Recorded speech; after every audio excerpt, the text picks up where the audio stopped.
देख रहे होंगे राहुल गांधी अभी एक न्याय यात्रा निकाले, उनने बोला हम सख्ती से लड़ाई कर रहे हैं। सख्ती से तो महिषासुर लड़ाई करते हैं, इंसान और सनातन धर्म का।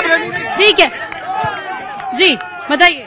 मैम मैं ये पूछना चाहूंगा आपके चैनल के किससे? ओमकार जी ने अभी बताया कि हम फल लगाते हैं, फल और वो उसका कोई और वो लेता श्रेय। आपकी जितनी योजनाएं सिर्फ कागज में लिखी रहती हैं, भाजपा ने उसको धरातल में उतारने का काम किया है। आप सिर्फ कागज में रखी योजनाएं लोगों को चूतिया बनाना चाहते हैं क्या? गाली मत दीजिए, आप बताइए। मैडम सबसे पहले मैं न्यूज 18 टीम को धन्यवाद करूंगा जो हमारे छोटे से शहर मंडला में आए। आप लोगों ने हमारी आम नागरिक की बातों को नेताओं के सामने बता रहे हैं। मैं सबसे पहले कुलस्ती जी से बात करूंगा कि यहाँ पर जो बातें हो रही है वो मंडला की करी है। लोकसभा चुनाव देशव्यापी चुनाव होते हैं, मुझे पता है मुद्दों पर होते हैं। यहाँ पर सभी से मेरा निवेदन है कि पहले मंडला की बात करें, मंडला की साफ सफाई की बात करें, स्ट्रीट लाइट की बात करें, सड़कों की बात करें, ना कि देशव्यापी बात करें। देश का मुद्दा नहीं, मंडला में मंडला का मुद्दा चलेगा, यानी कि आप ये कहना चाह रहे हैं। ठीक है, एक सेकंड मैं आगे बढ़ रही हूँ। नहीं, सवाल पूछ जवाब तो भी लेना है ना जी। देखिए अभी तक दो कहना चाहिए जितना भी जनप्रतिनिधि हैं, हमारे आदिवासी आजादी के बाद से ही मतलब विस्थापन हुआ है। बरगी में हुआ, कान्हा में हुआ, और अभी जो हमारे जो बसनिया बांध उसमें भी विस्थापन होने वाले हैं।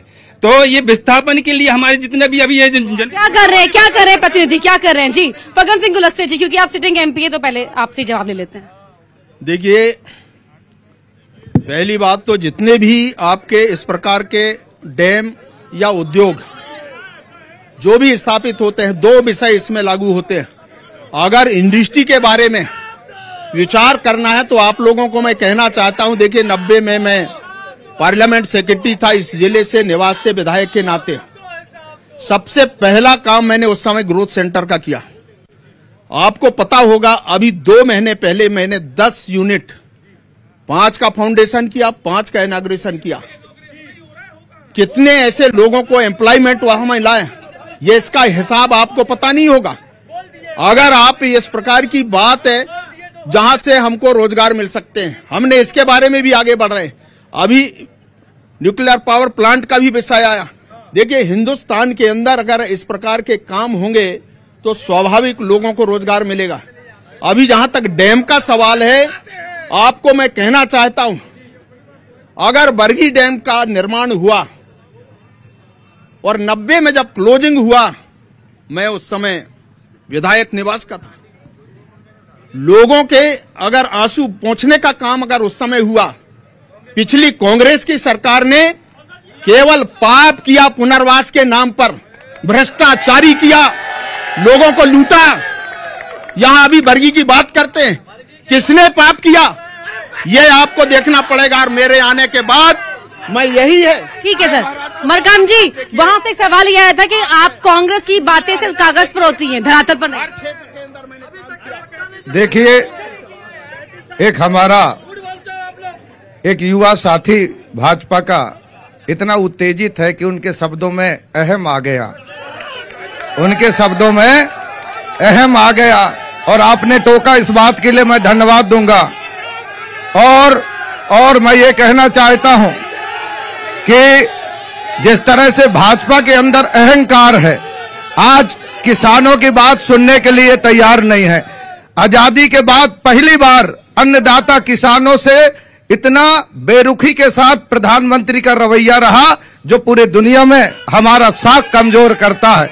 1000 किसानों की जीवन चला गया। हमारे नौजवान साथियों, आज जो हमारे विस्थापित का दर्द है, और मैं कहना चाहता हूं कि विस्थापित की दर्द को हमको अंतरात्मा से समझने की जरूरत है, क्योंकि वो भी हमारे अपने हैं, अपने इंसान हैं। और कतार में पीछे हैं, उनसे भी सवाल ले लेते हैं यहाँ पर, क्योंकि देखिए विकास पहुंचे ना पहुंचे, लेकिन हम कतार में खड़े आखिरी शख्स तक जरूर पहुंचेंगे। आप कुछ पूछना चाह रहे थे? यस मैडम ये पूछना चाह रहा हूँ, भारतीय जनता पार्टी मध्य प्रदेश में और लगभग मंडला में 30 साल से विद्यमान है, लेकिन सर मंडला में क्या है सर मंडला में शिक्षा, स्वास्थ्य, रोजगार, सर आपसे बहुत उम्मीदें होती हैं, हर बार वोट देते हैं आपको, सर कुछ तो उम्मीदें पूरी करते हैं। अब अरे सरकारी नौकरी को रोजगार बोलते हो क्या? सर बिल्कुल सरकारी क्या उम्र है आपकी? मेरी मैडम 30 साल की उम्र है। क्या करते हैं आप? मैडम MPPSC तैयारी करता हूँ। आपका नाम? पीयूष नामदेव जी। मैडम ये बोलना चाहता हूं कि छठवीं अनुसूची आप लोग करते हो, लेकिन सर छठवीं अनुसूची में शामिल करने का जिम्मेदारी किसकी है? यहाँ पे तो राज्यपाल की नहीं है, राष्ट्रपति करेंगे। और सर मैडम छठवीं अनुसूची में कितने राज्य आते हैं? मात्र 4 राज्य आते हैं। मंडला को कैसे शामिल कर देंगे आप? मेरा क्वेश्चन ये है कि सब मानता हूं मैं कि मोदी है तो मुमकिन है, मोदी को हम सब वोट देंगे, मैं भी दूंगा मोदी को वोट।